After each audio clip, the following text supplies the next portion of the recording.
السلام عليكم ورحمة الله وبركاته. الحمد لله رب العالمين والعاقبة للمتقين، والصلاة والسلام على أشرف الأنبياء والمرسلين نبينا محمد وعلى آله وصحبه أجمعين ومن تبعهم بإحسان إلى يوم الدين. أما بعد، فعن عمر رضي الله تعالى عنه قال: يا أيها الناس إنا نمر بالسجود فمن سجد فقد أصاب ومن لم يسجد فلا إثم عليه. رواه البخاري.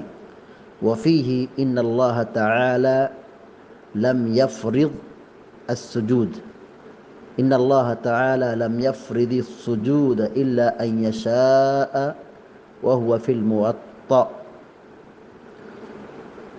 بلوغ المرام من أدلة الأحکام کی حدیث نمبر 275 ابھی آپ کے سامنے پڑھی گئی ہے۔ حدیث کے راوی مشہور صحابی سیدنا عمر بن خطاب رضی اللہ تعالی عنہ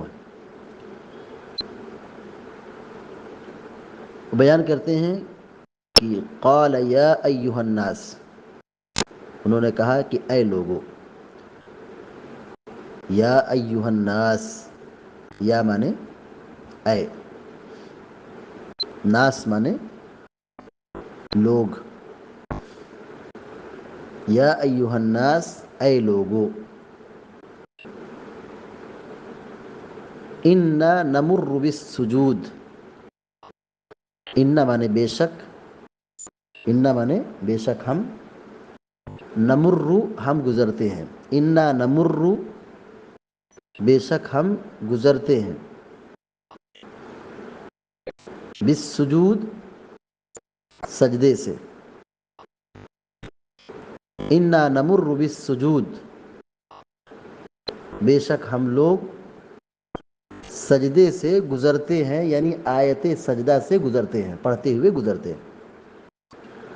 فمن سجد فقد اصاب، سجد یسجد سجدہ کرنا، فمن جو شخص، سجدہ سجدہ کرے، فقد اصاب تو اس نے اچھا کیا، درست کیا،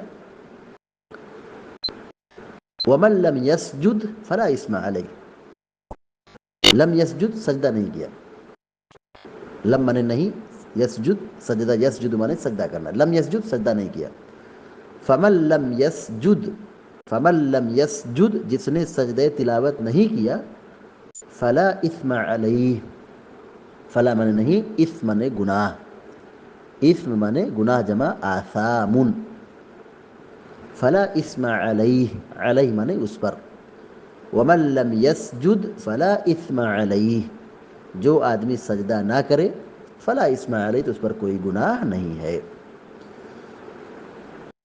یعنی سجدہ تلاوت یہ واجبی عمل نہیں ہے، بلکہ یہ مستحب اور سنت کے درجے میں ہے۔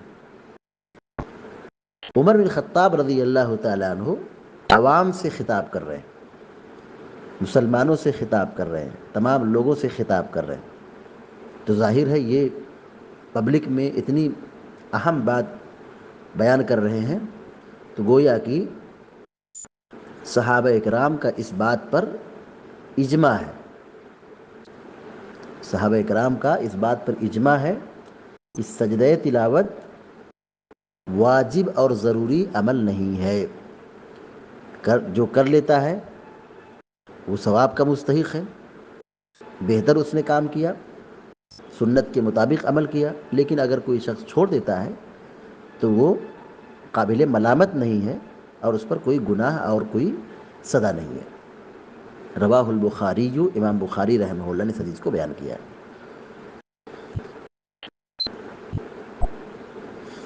اس کے آگے حافظ ابن حجر الاسقلانی رحمۃ اللہ علیہ کہتے ہیں وفیہ ان اللہ تعالی لم یفرض السجود الا ان یشاء وهو فی الموطأ، وفیہ اور اس میں ہے، یعنی موطأ کی روایت میں ہے، ان اللہ تعالی لم یفرض، فرض یفرض مانے فرض کرنا، ان اللہ لم یفرض، ان اللہ تعالی لم یفرض بے شک اللہ تعالیٰ نے فرض نہیں کیا ہے. لم مانے نہیں، فرض یفرض فرض کرنا. لم یفرض فرض نہیں کیا ہے، واجب نہیں قرار دیا ہے. کس چیز کو؟ السجود، سجدے کو، یعنی سجدہ تلاوت کو. الا ان یشاء، مگر یہ کہ وہ چاہے، مطلب قاری چاہے، یعنی پڑھنے والا چاہے.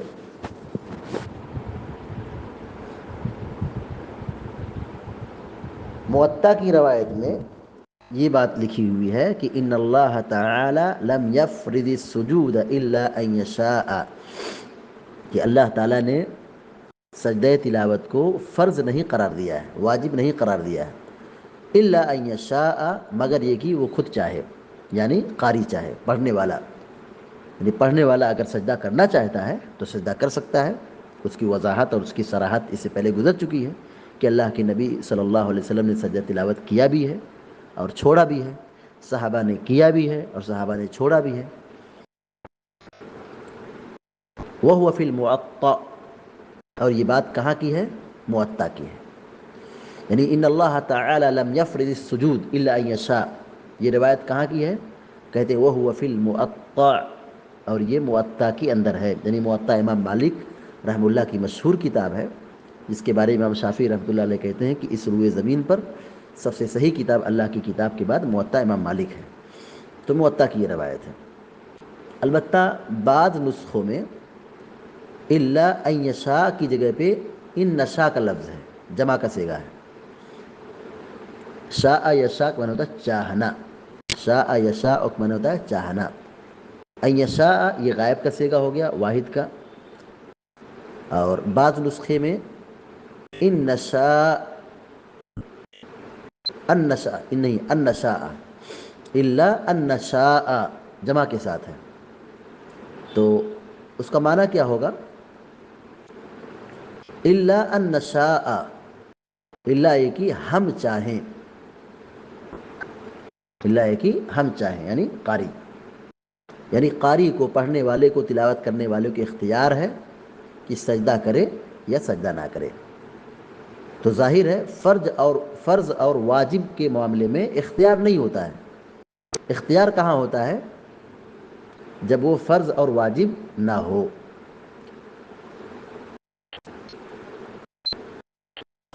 حدیث کا ترجمہ دوبارہ دیکھیے. وعن عمر رضی اللہ تعالی عنہ قال، حضرت عمر رضی اللہ تعالیٰ عنہ بیان فرماتے ہیں کہ یا ایھا الناس، انہوں نے کہا اے لوگو، انا نمر بالسجود، بے شک ہم لوگ آیت سجدہ سے تلاوت کرتے ہوئے گزرتے ہیں. فمن سجد فقد اصاب، تو جس نے سجدہ کیا اس نے اچھا کیا. ومن لم یسجد فلا اثم علیہ، اور جس نے سجدہ تلاوت نہیں کیا، چھوڑ دیا، چاہے جان بوجھ کے چھوڑے چاہے کسی وجہ سے چھوڑے، فلا اثم علیہ، تو اس پر کوئی گناہ نہیں ہے. رواہ البخاری، امام بخاری رحمہ اللہ نے اس حدیث کو بیان کیا ہے. وفیہ ان اللہ تعالی لم یفرض السجود الا ان یشاء وهو فی الموطا، اور موطا کی روایت میں یہ ہے کہ عمر بن خطاب رضی اللہ تعالیٰ عنہ نے فرمایا کہ ان اللہ تعالی لم یفرض السجود، یقیناً اللہ تبارک و تعالیٰ نے سجدہ تلاوت کو فرض قرار نہیں دیا ہے. الا ان یشاء، الا یہ کہ وہ چاہے، یعنی قاری تلاوت کرنے والا چاہے. یعنی اگر وہ کرنا چاہتا ہے تو کر لے، نہیں کرنا چاہتا ہے چھوڑ دے. وہ فی الموطا، اور یہ موطا کی روایت ہے. البتہ بعض نسخوں میں ان یشاء کی جگہ پہ ان نشاء کا لفظ ہے، یعنی جمع متکلم کا صیغہ ہے. تو معنی ہوگا الا ان نشاء، الا یہ کہ ہم چاہیں، مگر یہ کہ ہم چاہیں. یعنی پڑھنے والا قاری کو اختیار ہے کہ سجدہ کرنا چاہے تو کر لے، بہتر ہے، اچھا ہے. نہیں کرنا چاہتا ہے چھوڑ دے، اس پر کوئی گناہ اور کوئی سزا نہیں ہے. اس حدیث میں حضرت عمر بن خطاب رضی اللہ تعالیٰ عنہ نے بھرے مجمع میں تمام لوگوں سے خطاب کرتے ہوئے فرمایا کہ دیکھو، اللہ رب العالمین نے سجدہ تلاوت کو فرض نہیں قرار دیا، یعنی واجب نہیں ہے. اور ایک روایت میں یہ کہ ہم آیت سجدہ سے گزرتے ہیں تو جو چاہے سجدہ کرے، جو چاہے سجدہ نہ کرے. تو بھرے مجمع میں تمام صحابہ کی موجودگی میں یہ بات انہوں نے بیان فرمائی.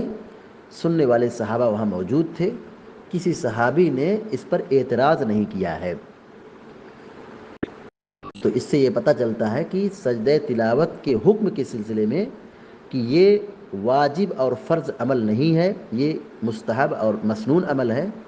تو اس عمل پر یعنی سجدہ تلاوت کے استحباب اور مسنونیت پر صحابہ کرام کا اجماع ہے، جس کو اصول فقہ کی اصطلاح میں اجماع سکوتی کہا جاتا ہے. اجماع سکوتی یعنی تمام صحابہ کرام خاموش تھے، کسی نے اعتراض نہیں کیا.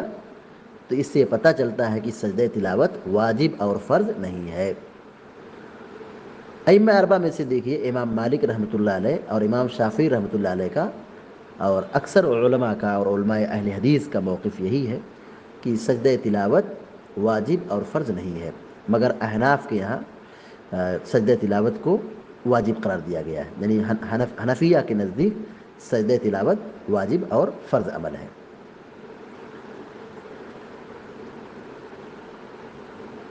البتہ جو آدمی سجدہ تلاوت کرنے کے لیے جا رہا ہے، اب وہ سجدے میں جھک گیا ہے اور سجدے میں واقع ہو گیا ہے، تو اب اسے سجدہ پورا کرنا کیا ہوگا؟ واجب ہوگا.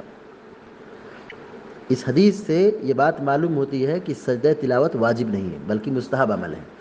لیکن جو سجدہ تلاوت کا آغاز کر دے، شروعات کر دے، تو اس پر اس کو مکمل کرنا واجب ہے. یہی جمہور علماء کا موقف ہے.